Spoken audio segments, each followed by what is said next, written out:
It's good. It's a fun day. Well, it's called the Great Depression. It's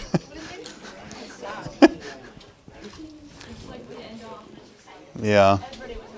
Womp womp. Let's go ahead and open in prayer. If you'll join me. Let's begin. Shh. Shh. In the name of the Father, and the Son, and the Holy Spirit. Amen. Take, Lord, and receive all my liberty, my memory, my understanding, and my entire will. All I have and call my own, you have given all to me. To you, Lord, I return it. Everything is yours. Do with it what you will. Give me only your love and your grace. That is enough for me. Amen. Father, Son, Holy Spirit. Amen. We have 3 objectives today. By the end of class today, you should be able to do... That really scared me. Okay. By the end of class today, you should be able to do these 3 things. If by the end of class you cannot do these 3 things, then I have failed you as a teacher. I'll do my best. Please do your best. Would somebody like to read number 19, please? Thank you, Austin. Yes. So the 1930s is like it's the beginning of what we would call the golden era of cinema. We're going to see some great pieces of motion pictures. I've got a couple excerpts from some radio shows. So in the 30s, everybody's broke. But there's also like this real demand for kind of escapism. You're living in the reality of the Depression, and there's a feeling that just for a little bit of time, it doesn't have to be this way. So you see this like Hollywood booms, some great entertainment that comes out. Would somebody like to read number 20, please? Thank you, Abby.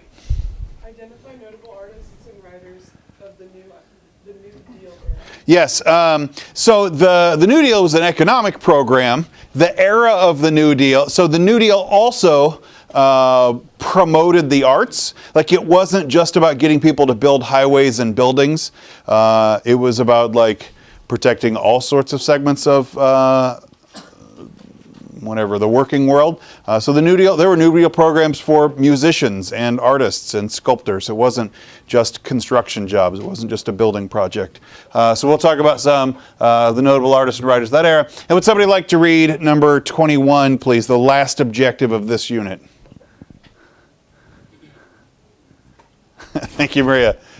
Identify notable musicians and athletes of the 1930s. Yeah, we've got some fun stuff kind of just in the pop culture of the 30s also. So when you go home tonight and your parents say, "What did you learn in school today?" you don't have to look at them and say, "Nothing," like you've been saying since you were 8.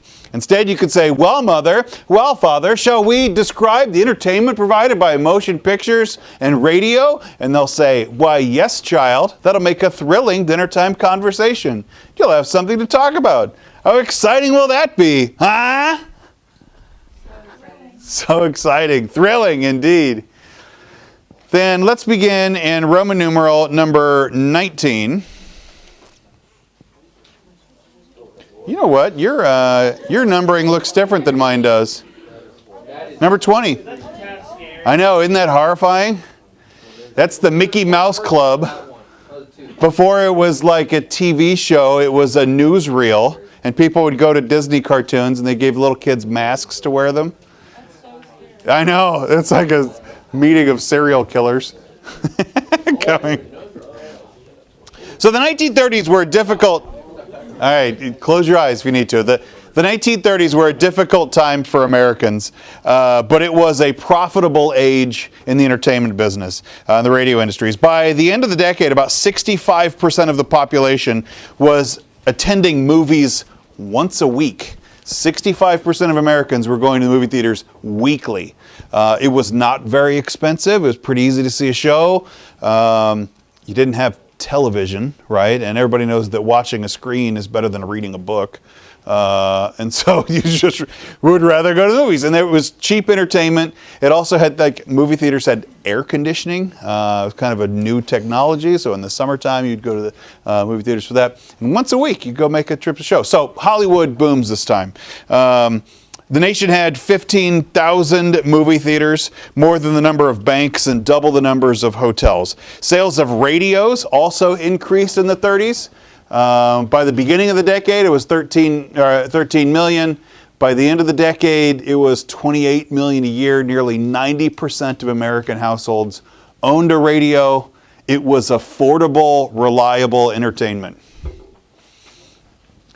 I love this picture of this family playing on the ground, and it's totally staged. The dad is sitting here holding a closed newspaper, totally not posing for the picture. But there's these other great photos, and I should have picked one of those instead. People just like sitting around and staring at the radio, because like people would gather around to go watch television. You know, people go watch a sporting event. You put everybody in the living room. People would just come in the living room and stare at a television together, or stare at a radio together.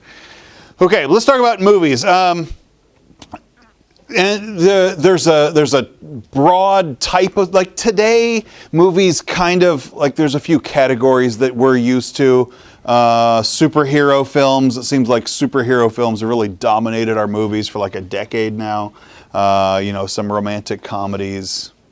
You know, truthfully, I don't think movies are very, like, I don't know. They don't get you really excited to go to a movie anymore. They say that last year, I was reading a story that more people went in 2019 to a library than a movie theater last year. That's what they say. My guess is that's because, like, you get so many movies at home now. Like, it's so easy to watch movies at home. Yeah. All right. But in the 30s, you've got this wide variety of movies, love stories, wacky comedies, like big over-the-top musicals, gangster films. They all, like, there's so many people going to the movies so often that the economy will support a pretty big variety. But basically, it's the end of the silent film era. And you know, the rise of the talking pictures, and you have a new set of stars that comes out. I think I mentioned this while we were watching Our Daily Bread movie, that there was almost like a turnover in actors, because you had to have people that looked good on screen but also could act and had voices that recorded well, and all the stuff that never mattered in the silent film era. Suddenly it matters when you've got microphones and you get sound in it. But you've got like this new era of Hollywood glamour, and it's a real. These are superstars. They're superstars. Some of the films made during the 30s, probably the most memorable ones from the 30s, the ones that have really had the longest appeal, were these kind of escapist, the escapism from the hard realities of the Depression. Most famous film of the era. Maybe the most famous film from any era was an adaptation of a Margaret Mitchell novel, Gone with the Wind. And you've probably heard about this movie. The odds are that you've seen it as lesser and lesser all the time. It tells the story of the Civil War from the romanticized position of the South. It's kind of an unfashionable thing to talk about today, but it kind of romanticizes the old plantation and the antebellum glamour before the war. Adjusted for inflation, once you fix out like how ticket prices looked in the 1930s versus ticket prices today, this is still the highest grossing film of all time, Gone with the Wind in the 1930s. The most famous scene is the last scene. I'm going to do a little spoiler on it, but I don't feel like I don't need to give a spoiler alert for an 80-year-old movie. But it's one of the best lines in film.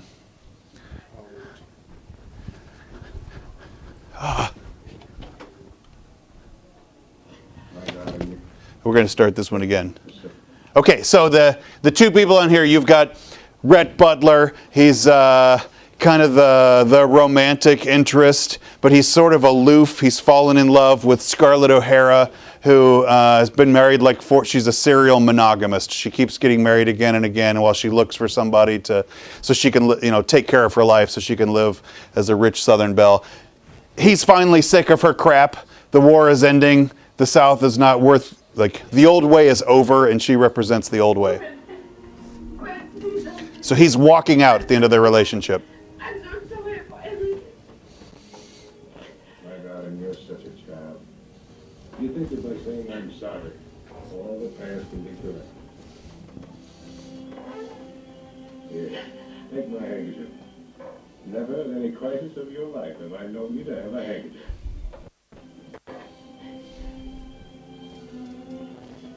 Red, where are you going? I'm going to Charleston. That's where I belong. Please take me with you. No. I'm through with everything here. I want peace. I want to see if somewhere there isn't something left in life of charm and grace. You know what I'm talking about? No. How do you know that I love you? That's your misfortune. Bam! This is the big line.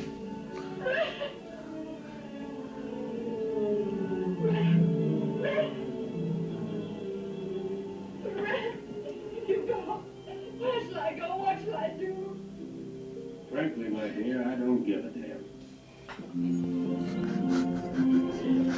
Roll credits. That's the end of the movie.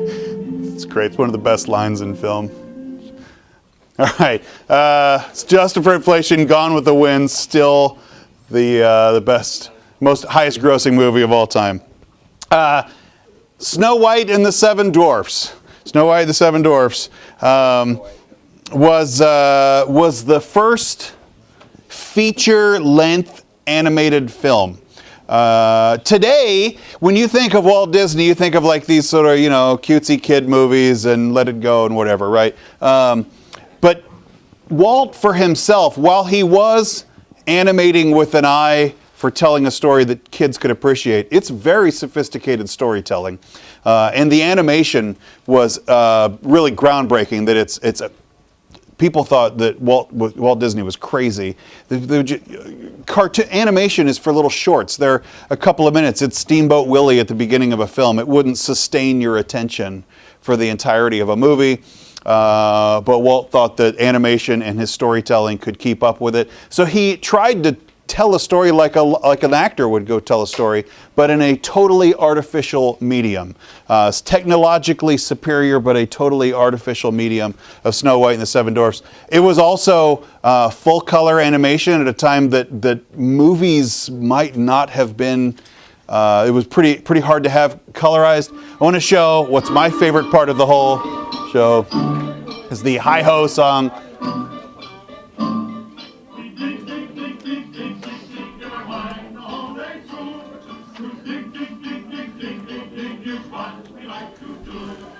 It ain't no trick to get rich quick. If you dig with a shovel or a pick. In a mine, in a mine, Where a million diamonds shine. We dig. This was 2 years before Wizard of Oz, which was showing off Technicolor film.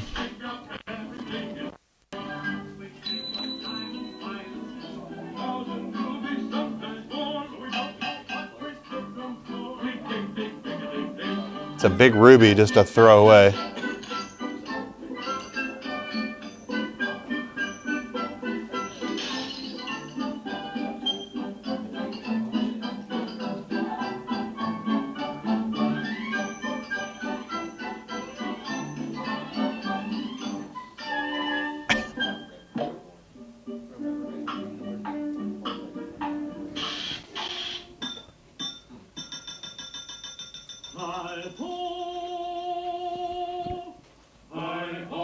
This is what teachers sing at 3:20.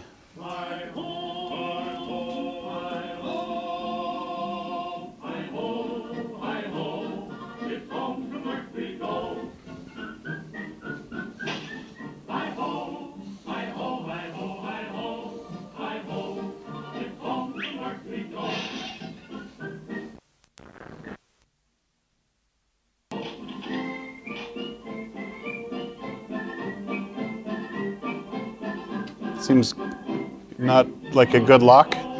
It's just trying to keep the jewels from getting out. Okay.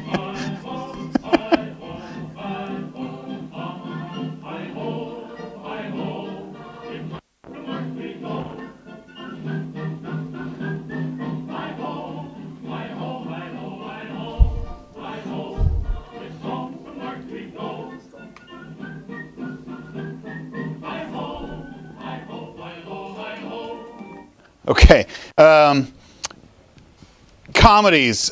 This is kind of, I think it's a real golden era of early comedies. And the best was a group called the Marx Brothers. The Marx Brothers started out as a stage comedy group. They would do vaudeville, vaudeville is kind of like, it's a stage show where performers do little bits, and then they leave and a new set of performers come on and they do some bits. It's kind of like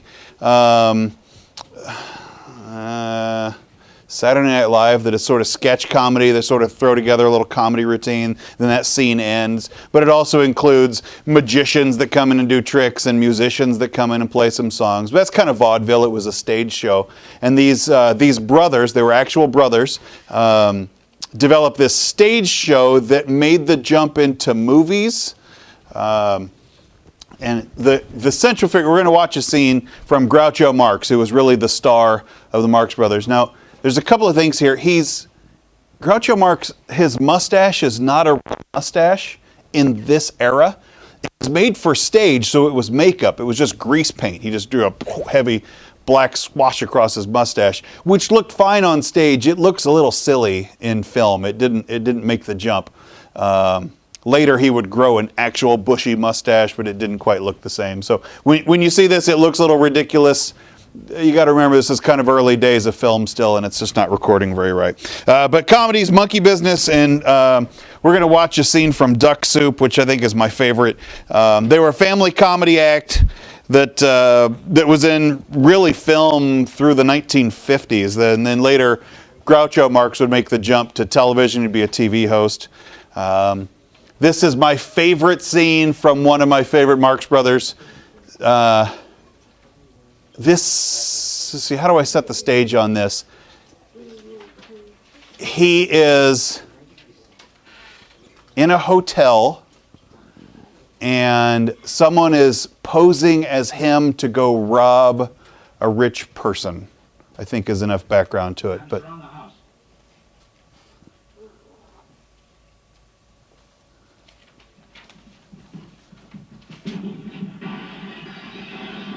breaks a window. There's another room on the other side. And this is two Marx Brothers who kind of looked alike.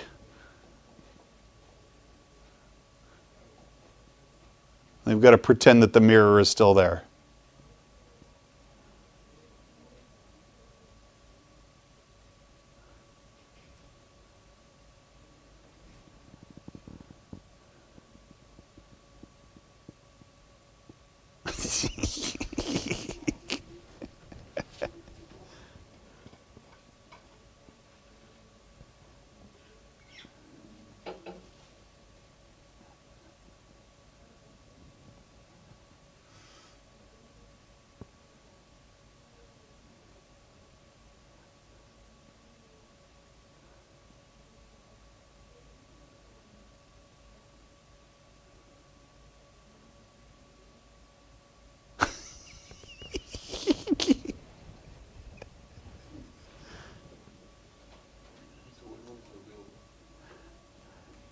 That's the real Groucho there on our side of the mirror.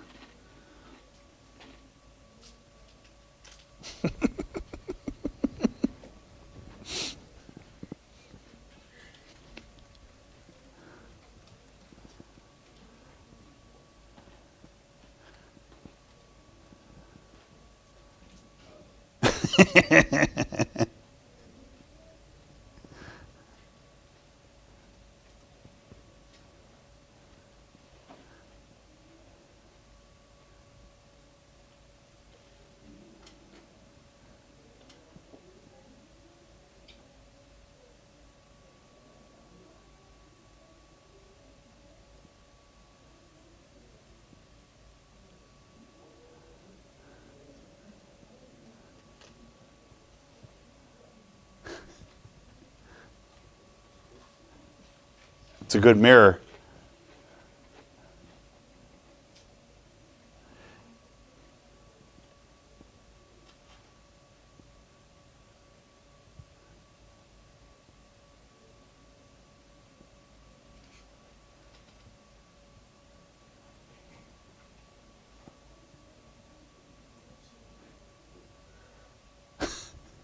These were not silent films, but they cut the sound because they've got the director giving directions. Okay, hats on the head slowly, and the gig is up. They found him.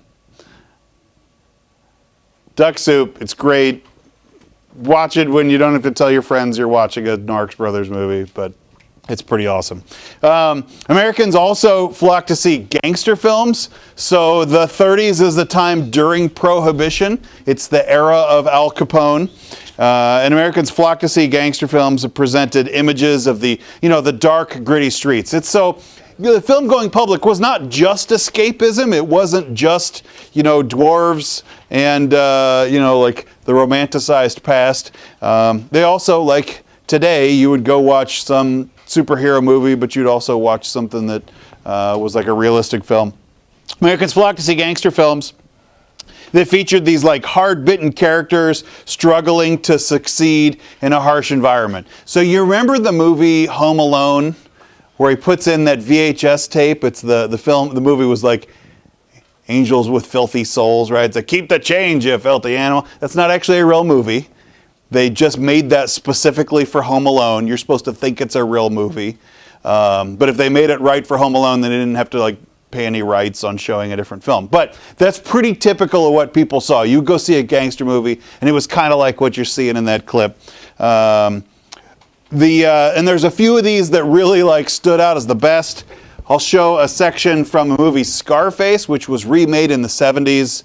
It was not the same quite kind of a remake, but they showed like, the hard realities of life that people in the Depression knew. This was not a made-up life for them. They could identify, even if they didn't live a life of crime, they could kind of identify with the hardship. Anyway, a scene from Scarface. Scarface is based on Al Capone, who's actually Al Capone's nickname. He had a scar on his face from a fight. People called him Scarface. But just like Al Capone was a little bit indefatigable, like you couldn't keep him down. He was always kind of light about stuff.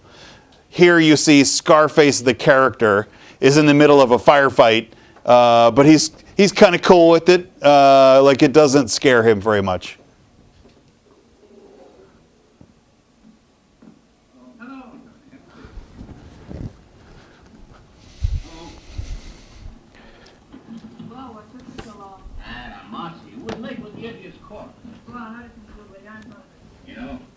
Every time I see you, you look better.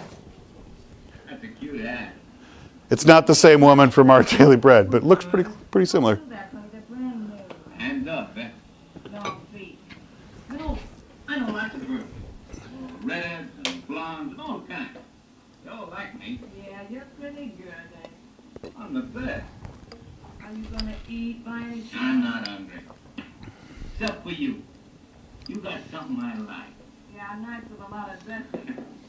You work fast, don't you, Dory? Yeah, say, I've been waiting a long time. I'm crazy for you. Everybody say Tony Camani is a big shot. You got everything you want. Yeah, I got everything but what I want. You understand? Pardon me. Telephone for Mr. Camonte. Hey, go. Go see with him. And get a name.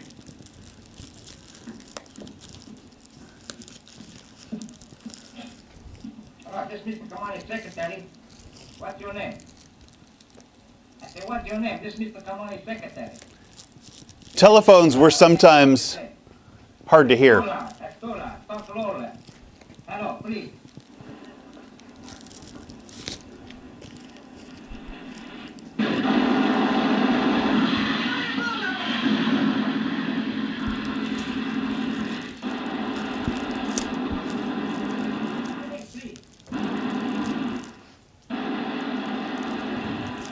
Hello, please. I can't hear what you say. That's O'Hara's mom.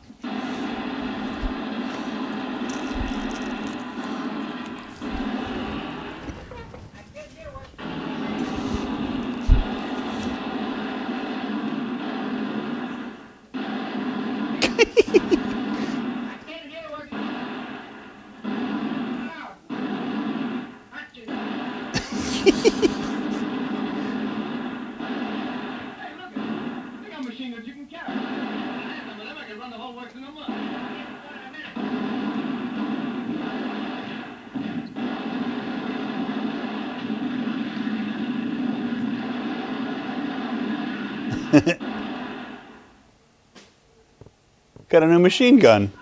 Nice. Hey, that's what, look at this, you can get it. Come on, let's get out of here. What? There was too much noise, I didn't get in there.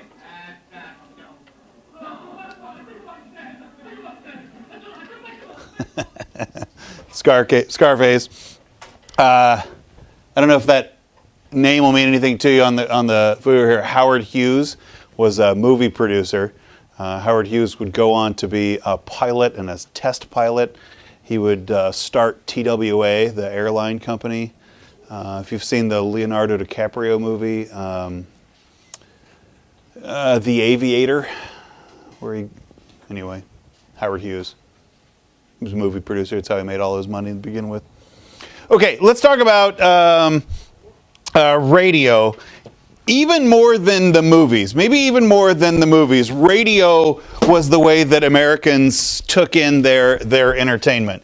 Basically, 90% of American homes had a radio, so it was a pretty accessible technology. It was affordable. And it was, maybe it was very democratic. Everybody can get it, everybody can afford it, and rich people listen to the same things that poor people do.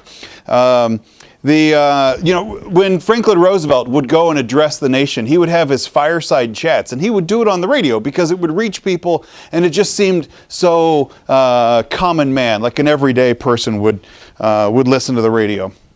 So, like movies, radio had a wide variety of entertainment. Today, radio is, music or like political complaining. That's basically all it was. But during the 30s, it was pretty broad. It had a variety of different shows on it. The first I want to give an example of is still one of the most famous broadcasts. It happened in 1938, and it was the actor Orson Welles organized a radio show called The War of the Worlds. And it posed as a news broadcast that Martians were invading Earth. And, to us today, that seems like a pretty far-fetched story. In the 1930s, it seemed like we were already living in the future. And here you've got somebody that sounds like a real news broadcast. And people, especially that came in partway through, were freaked out that the alien invasion was actually happening. I'm going to play a clip of War of the Worlds. The video, I'm going to blank back out because it was a radio broadcast. I just pulled this off YouTube, so they've got stuff that you watch on YouTube. But it's theater of the mind, so we're going to blank it back out. War of the Worlds, 1938. We are bringing you an eyewitness account of what's happening on the Wilmot Farm, Grover's Mill, New Jersey.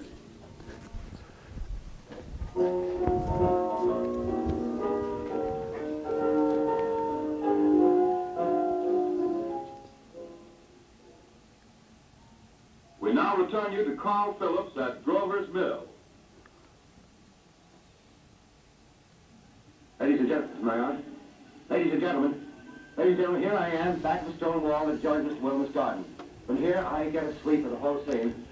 I'll give you every detail as long as I can talk and as long as I can see. More state police have arrived. They're drawing up a cordon in front of the pit. About 30 of them.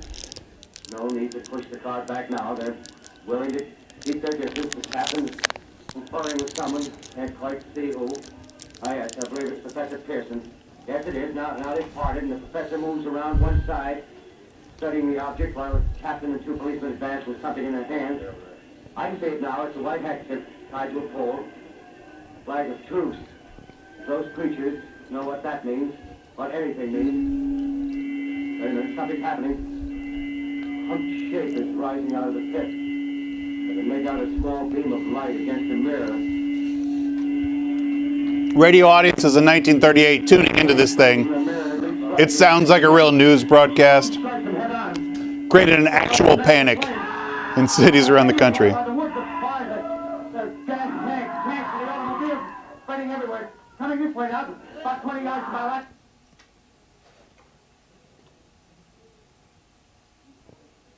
Ladies and gentlemen, due to circumstances beyond our control, we are unable to continue the broadcast. Well, that's great. Evidently, there's some difficulty with our field transmission. However, we will return to that point at the earliest opportunity. In the meantime, we have a late bulletin from San Diego, California. Professor Indelkoffer, speaking at a dinner of the California Astronomical Society, expressed the opinion that the explosions on Mars are undoubtedly nothing more than severe volcanic disturbances on the surface of the planet.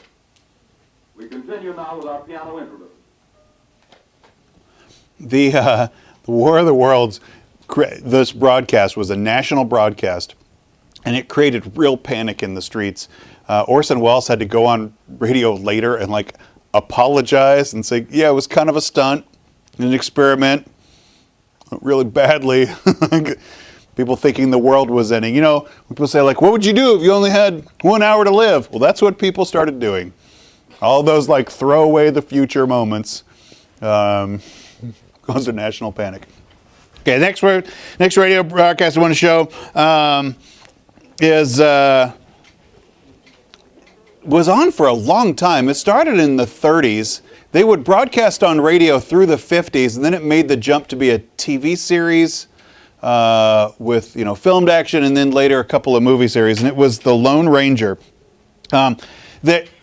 Basically, the main like daytime programming was either soap operas, which were directed towards like stay-at-home moms, or kids programming. Kids would run home from school and go listen to The Lone Ranger right after school. Anyway, the section from The Lone Ranger, when children were on their way home from school.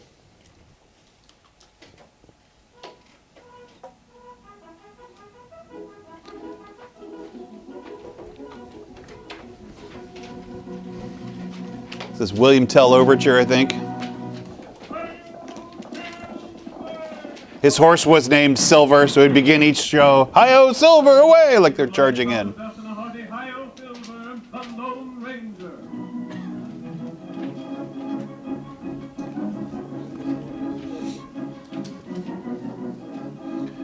With kind of a long intro here.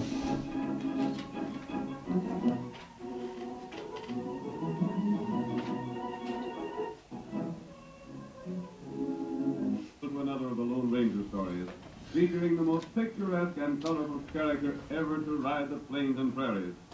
As our drama begins, we see the masked rider of justice urging his great horse Silver down the trail, leading to the town of Osage. They say that radio is the theater of the mind. You have to describe each piece. Come on, Silver, old boy! Over your short distance just recovered. Son was waiting for us at the end of the trail. Hi-yo, Silver!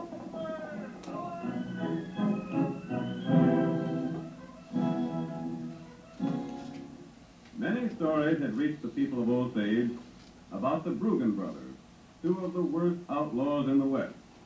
But little did they suspect that the notorious killers were seated in one corner of the room in the cafe, where a number of men lined the long bar talking about them.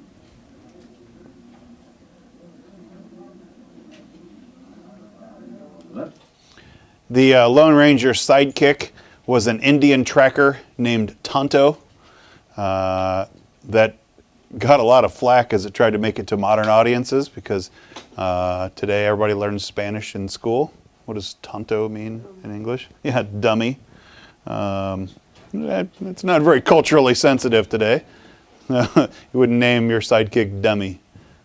Okay, the last thing I want to do before we play off this screen is an actual news broadcast of the 1937 Hindenburg disaster. This is kind of an interesting moment. The network rules at the time said that news broadcasts would be live. You wouldn't record a broadcast to play later. Recorded material was seen as like, not cheating, but like a different type of radio. It wasn't a news broadcast. And so NBC did this kind of as an experiment to go see if they could record a news broadcast and go play it over a couple of more times, if it could have some recurring value to it. So in 1937, they said, okay, well, there's a German Hindenburg, this big helium-filled blimp that's going to be landing in rural New Jersey. It's kind of a big thing. It's an international flight. This is cool. Hindenburgs are these blimps filled with hydrogen. It's lighter even than helium. It's kind of interesting gas. It was very efficient.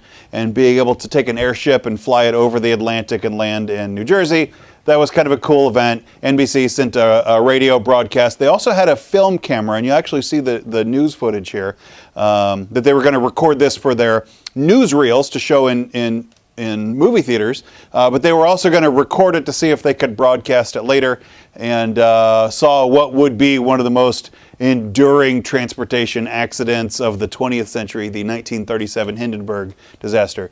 There's one interesting property of hydrogen that is different than helium, that adding that one more proton to helium makes it a noble gas, which means it won't do what? Yeah, it won't burn, won't catch fire, but hydrogen sure does. It's a very explosive. 1937 Hindenburg disaster. It's starting to rain again. The rain had slacked up a little bit. The attacking orders of the ship are just holding it just enough to keep it from... It bursts into flames. Get it started, It's fighting, and it's fighting terrible. Oh my, get out of the way, please. It's burning, bursting into flames, and it's falling on the mooring mast, and all the folks believe that this is terrible. This is one of the worst catastrophes in the world. Oh, it's like 400 or 500 feet into the sky, and it's a terrific crash, ladies and gentlemen. It's smoke and it's flames now, and the frame is crashing to the ground, not quite to the mooring mast. All the humanity and all the passengers speeding around it. I told you, I can't talk to people especially out there. I can't talk, ladies and gentlemen. Honest, it's just laying down massive smoking wreckage. And everybody can't hardly breathe and talk and screaming. Lady, I'm sorry. Honestly, I can hardly breathe. I'm going to step inside where I cannot see it. Tell me that's terrible. Listen, folks, I'm going to have to stop for a minute because I've lost my voice. This is the worst thing I've ever witnessed. The Hindenburg disaster it was the first recorded news event to go be broadcast later. Kind of an interesting piece of recording history. The engineer that was there setting up the recording equipment hadn't got a chance to set it all up when the Hindenburg started landing and then exploding. The actual guy who was narrating, the actual journalist, had a pretty low voice, but the engineer had the wrong setting on it and it was recording it too slowly, which means you played it back at regular speed. He jumps up and he's, oh, the humanity! He actually had a pretty low voice, but it was a recording error that jumped it up there. The 1937 Hindenburg disaster. I had a friend of mine in college was studying to be a chemical engineer. Had a picture of the Hindenburg explosion on his wall in his dorm room. He said he thought it was a good thing for a chemie to remind himself that, like, these things matter. Had a caption on it that said, shit. Okay, it's Roman numeral number 21. In contrast to a lot of radio and movie productions in the 1930s, much of the art and music and literature at the time was pretty sober and serious. While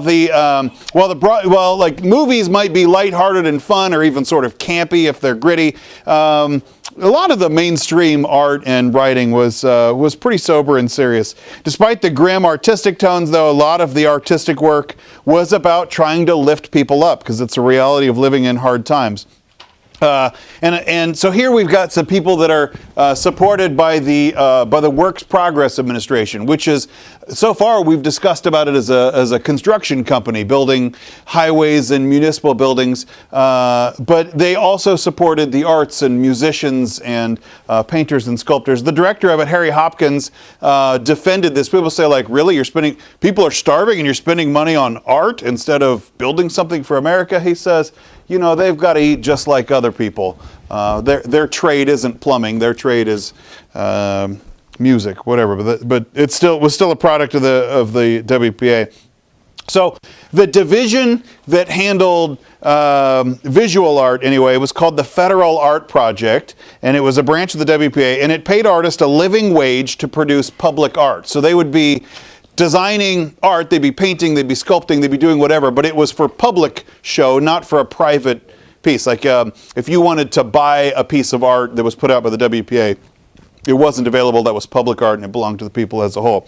So public artists created posters, they taught art in school, they painted murals on the wall. There was a Mexican muralist, a guy named Diego Rivera. He's a fascinating guy. Was like a friend of Stalin for a while, Diego Rivera. Anyway, he like re-energized mural painting, muralist work, and made it real fashionable again, and that shows up in the United States. During the New Deal era, outstanding works of art were produced by a number of painters.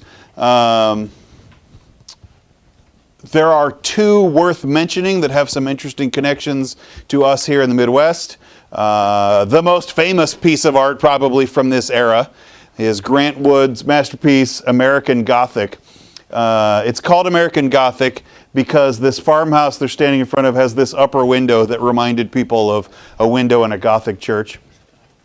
It is now, like all great works of art, you can interpret this in a few ways. The conventional interpretation shows like the rugged individualism of people out on the prairie. During hard times, they still have their pride in work. And so you see this hard scrabble farmer who's making it even when times are tough. This painting got a little bit of criticism because it was unclear if that was his wife or not. And there appeared to be at least a generation's worth of difference in him. Is this guy a cradle robber who was marrying way outside of his generation? Grant Wood said, no, they were just the models that he used to make the painting. That was his dentist and his sister. They just became the models for the painting. But you're supposed to get the idea that these are people that have seen the tough times and they're persevering. American Gothic, Grant Wood. This is in Chicago today. If you go to the Chicago Institute of Art, it's one of the masterpieces there. Kansas City artist Thomas Hart Benton, one of the great artists of the 1930s, has this real distinct style. You have probably seen other art of his. This is the most like nationally famous. It's called America Today. The Nelson Atkins Museum of Art in Kansas City has a ton of Thomas Hart Benton because he lived in Kansas City. His dad was a senator from Missouri. If you have been to the Truman Museum in Independence, the Truman Library, the big lobby is all murals from Thomas Hart Benton. I like Thomas Hart Benton. I like that he has such motion to his painting. Like all of these people, they're a little surreal. It's a little moderately trippy, but there's like some motion to it. You feel like these people are fluid and moving and they're alive. There's a sense of like life and vibrancy to it. This one's kind of famous because Benton is showing all kinds of different segments of society, you know, from different parts of the country and people in different activities. But Thomas Hart Benton, great Kansas City painter of the New Deal era. Okay, in terms of writing, this is, for my money, one of the best eras of American literature. I'm not a huge American Lit guy in general. I think a lot of the stuff that you're asked to read in American Lit is kind of crap. But some of the best stuff comes here out of the Depression era, including my favorite American author, John Steinbeck. One of the country's most famous authors. He received assistance from the Federal Writers Project. He was a WPA payee. He was able to publish his epic novel, The Grapes of Wrath. Grapes of Wrath is about those Oklahoma farmers, the Okies, who lose their livelihood and have to go west, and they move to California to go be farmers. And it turns out that like life there kind of sucks too. There's too many farmers, even though there is active farmland in California. But Grapes of Wrath. If you read this today, Mr. Bradfield was just talking to me about reading this. If you read this today, it doesn't really hold up. But it was the book of the Great Depression. Everybody read it. It was a most popular selling book in America. For a while, it was second only to the Bible in terms of like books sold in the country. You read it today, and it's kind of like watching TV shows of an old episodes of a TV show. It doesn't really hold up anymore. That's my opinion on it. But it was the book of the 1930s, Grapes of Wrath. What is far more enduring is the one that everybody reads sooner or later, Of Mice and Men, about George and Lenny, the migrant farmers. Anyway, sorry, I should have this up there. Grapes of Wrath, little California still find their hard times continue. John Steinbeck, I think everything he wrote could be considered his masterpiece. I mean, the guy was brilliant. One day, when you are not a St. James Academy student, you should read East of Eden. It's a little racy for a high school student.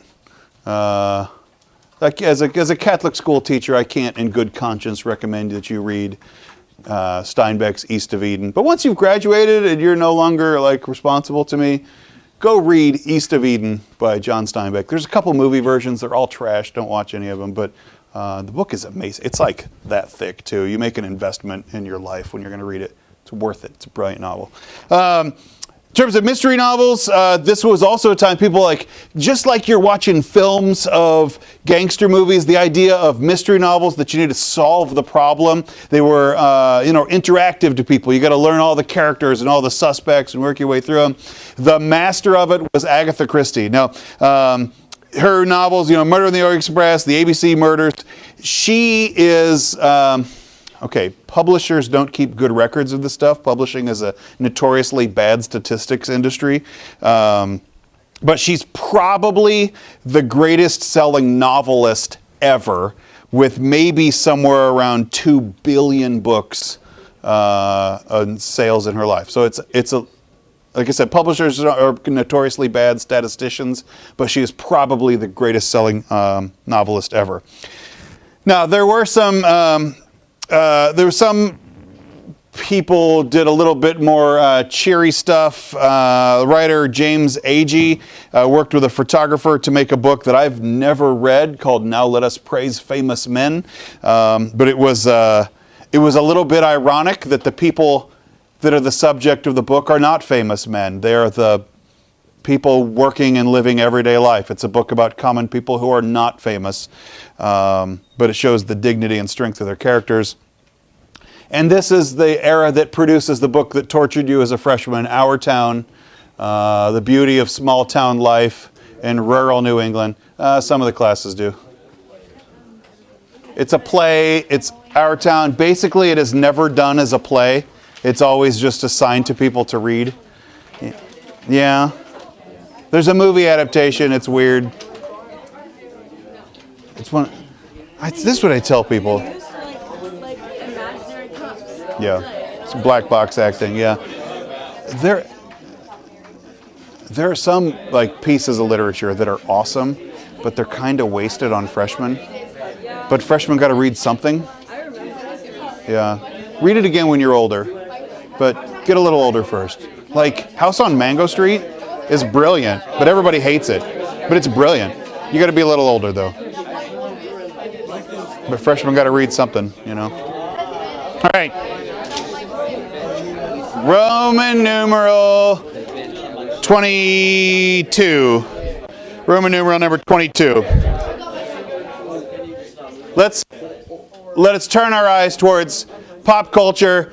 Some of these pieces have some artistic expression, but a lot of it's just like everyday people what they like. In terms of music, today we have some kind of some clear genres. Somebody would say, well, I'm a hip hop artist, or I'm a country singer, or a techno DJ, whatever. There are some crossovers, is Taylor Swift still culturally relevant, or is she kind of disappearing? Okay, so hit and miss. Taylor Swift is a crossover artist. She came up as a country singer, but her stuff is really pop, right? In the 30s, you have pop music and country music and show tunes like Broadway musicals. Those would be released on radio play, but they were pretty fluid and people would cross over. It's a great era of jazz music. So in our last unit, back before Christmas, we talked about the emergence of jazz music and how it starts out like in New Orleans and the bad recording quality, and there's like a tuba playing the rhythm line. By the 30s, recording quality has gotten so much better. And with that, you see the further development of jazz music, which is really a pop music. Today, jazz music kind of belongs to musicians. It's sometimes very hard to listen to if you're not a musician. But in the 30s, it was popular music. Everybody listened to it. With increased recording technology, you also see bigger and bigger bands emerge. Today, a jazz band might be 2 people. It might be a piano, a pianist and a bassist or something like that. But during the 30s, you see some really big bands that might be 25 or 30 people playing together. And some real stars that come out. I want to play a couple of exceptions of it. And the first one was the biggest selling artist of the 1930s, a guy named Benny Goodman. He was known as the king of swing. Benny Goodman would lead the Benny Goodman Orchestra from the clarinet, so he would take all of the lead soloists. He does his best to make clarinet look cool, which it's not a cool instrument, but he was supposed to be sort of like the white hat good guy heartthrob of clarinet big jazz. Here we go, Benny Goodman in his signature song, Sing, Sing, Sing. Pay particular attention to the drummer. This guy, Gene Krupa, reinvented drumming.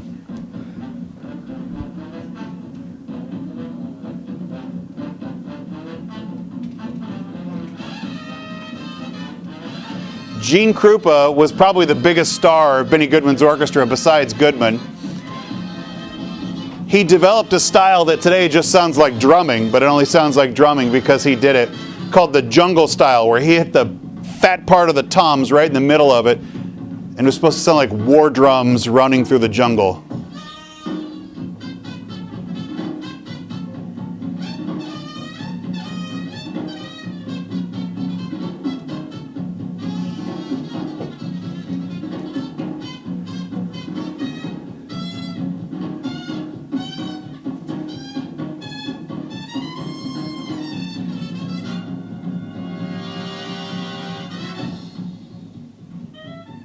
There's Benny Goodman, got his pants pulled up past his belly button.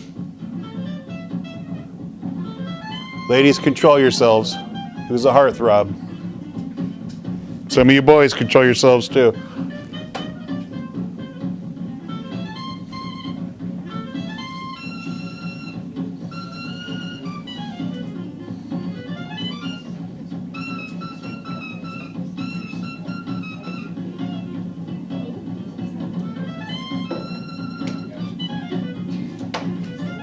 What a hunk. So bands here would get like a big hit and it would become their theme song that they would play at all of their shows. Sing, Sing, Sing is not Benny Goodman's theme song, but it was one of his big hits. I want to play, so like the rival to Benny Goodman was a guy named Artie Shaw. Do music rivalries still exist? Do people like, does Kesha have like an enemies list somewhere besides their producer? Like, is there some other like, somebody that rivals, what's that? Rappers shoot each other. Yeah, I went to high school in the Biggie and Tupac wars, you know. Well, the equivalent of that in the 1930s was Artie Shaw, who was also a big band leader, who was also a clarinetist, no, but was the bad boy clarinetist. If Benny Goodman was supposed to be like the good guy, he was a little bit white bread compared to Artie Shaw, who had a little bit of an edge. He was a dangerous clarinetist. Yeah, I know, right? No, it's all right. Now, the problem is here is I don't have a good video of Artie Shaw. So I can't show you just how edgy and street he was. But, what's that? Maybe. That'd be pretty great. That'd be pretty great. What's the last thing I want to say on this? Well, we'll just let it play. It's fine. Here we go. Artie Shaw and his theme song, Nightmare.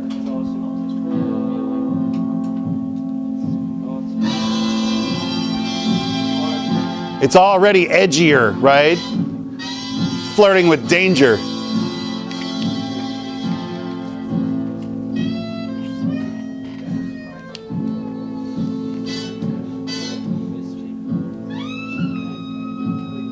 There he is. Whoa. This song would be reused in a ton of movies. Whenever, like, the star of a movie was going into a bad situation, was about to get his A beat, they would be playing Nightmare in the background. Yeah.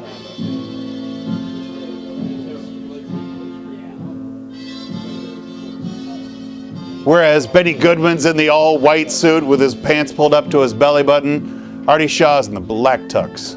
He's a man of danger.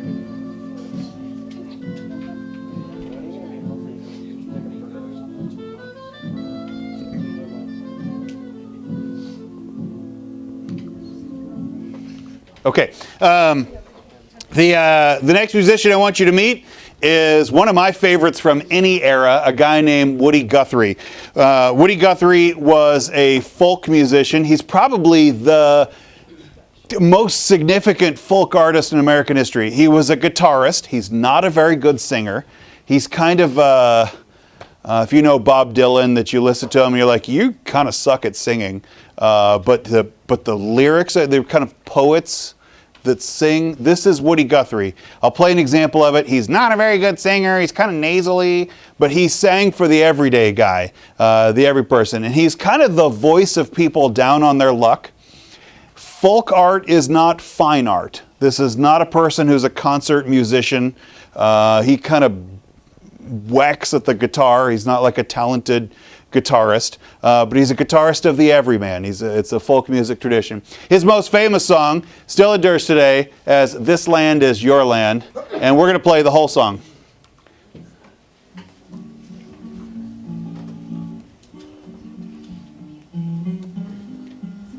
His guitar reads, "This machine kills fascists." This was political music. This land is your land, this land is my land, from California to the New York Island, from the Redwood Forest, the Gulf Stream waters. This land was made for you and me. As I went walking, Hold it together. and I saw above me that in the skyway I saw below me that golden valley. You imagine life as a hobo on the road, right? You failed as a family man and you go out riding the rails for a while. Woody Guthrie would sing your song.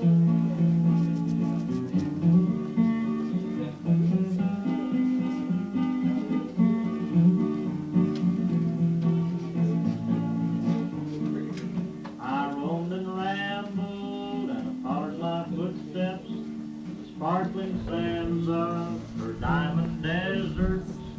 All around me, voice was sounding. This land was made for you and me.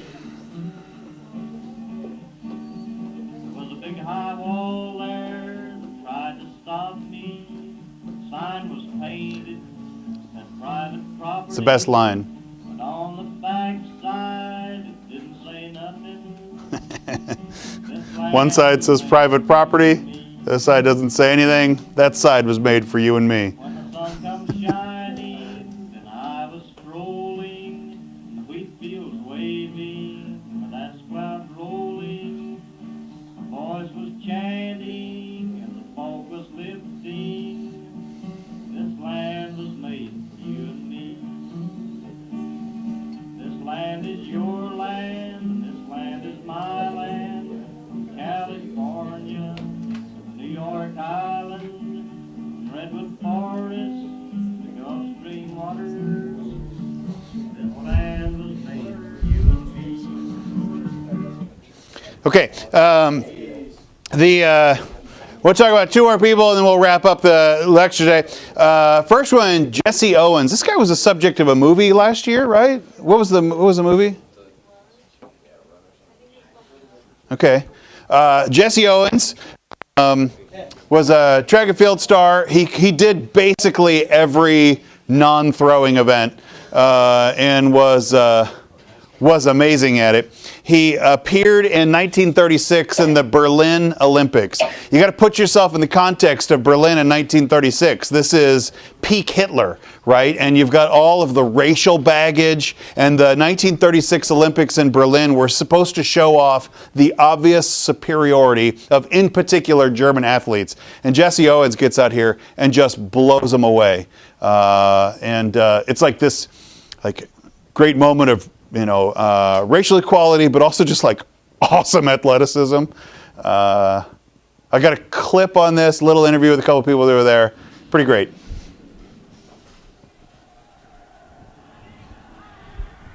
is not only Italian medals which turns a champion into a hero. If there's one man who will exemplify the ultimate Olympic hero, it is America's Jesse Owens. His achievements, though equaled since in the record books, are as remarkable for the Just leaves him in the dust. as for the barriers they broke. Archie Williams was Owens' teammate in 1936 and the winner of the 400 meters. I guess I would call him the Superman of the team. Everybody knows that, but I mean, I felt that he was one of the men. Surrounded by Nazi propaganda its doctrine of alien superiority, Owens became the dominant figure of the 1936 games in Berlin. He was cheered every Watch time this he lung entered the jump they do. field and treated like a star. He was, after all, the fastest man in the world, black or white. Owens won the 100 meters with relative ease from his teammate Ralph Meckler. The 200 meters saw a bigger margin of victory, breaking the Olympic record by almost half a second.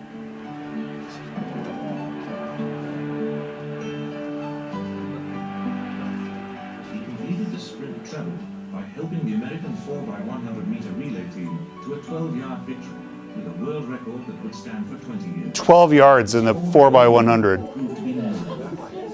That's so great. He never practiced a long time. I don't think he practiced enough because some of the times he would foul out or he would always miss qualifying because he didn't have a step down.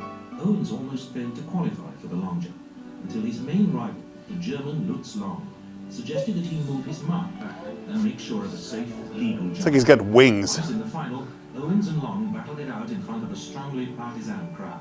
When Long actually equaled Owens' jump, the German crowd erupted in excitement. Owens responded with an even longer leap, then sealed his victory with a new Olympic record with his final jump. In front of him, the 100,000 crowd, Lutz Long was the first person to congratulate Owens, cementing a friendship that was to last until Long was killed at the Battle of San Pietro in 1943. Recalling his feelings at the time, Owens later said, "You can melt down all the medals and cups I have, and they wouldn't be a plating for the 24-carat friendship I felt for Lutz Long at that moment." Jesse Owens, the greatest of his age. Last person I want to introduce you to is Yankees first baseman was Lou Gehrig. They called him the Iron Horse because Lou Gehrig just came in every day and played. And he did it season after season, playing every game year after year. When Lou Gehrig missed his first day in the lineup, it was the first time in 2,130 consecutive games, year after year, from 1923 to 1939. He was a lifetime 340 hitter, just good every year. They called him the Iron Horse. He was all reliable every time he got up there. It was a good shot. That record held until like I was in high school. Cal Ripken broke it in 1995. Nobody will probably ever break Cal Ripken's. Today, the longest streak is in the 200s. Like they'll just never. Those records. I mean, you always say that like it'll never be broken. It'll probably never be broken. When Lou Gehrig stepped down, when the stadium announcer told fans that he was not going to appear in the game, when Lou Gehrig was breaking the streak, the Yankees fans stood up and gave him a standing ovation. What happened was that at the end of Lou Gehrig's career, he suddenly seemed to lose his timing. A batter, their hitting will drop off over time, but it's not usually like suddenly they just can't hit anymore. And usually what happened is that they can continue to be a pretty good fielder for a while. Even after you lose your hitting, you keep your defense for a while. But all of a sudden, it's like the screws came loose on Lou Gehrig, and he just couldn't play anymore. Doctors diagnosed him as an early high case of ALS, amyotrophic lateral sclerosis, which is today known as Lou Gehrig's disease, where basically your muscles just piece by piece lose all their coordination. It starts out where you can't hit, and eventually you can't walk, and your body will shut down from it. Lou Gehrig's disease, ALS, named after him. Okay, one of these days I'm going to learn how to end our notes on a happy note. I know, we should switch and end with Jesse Owens. That's awesome.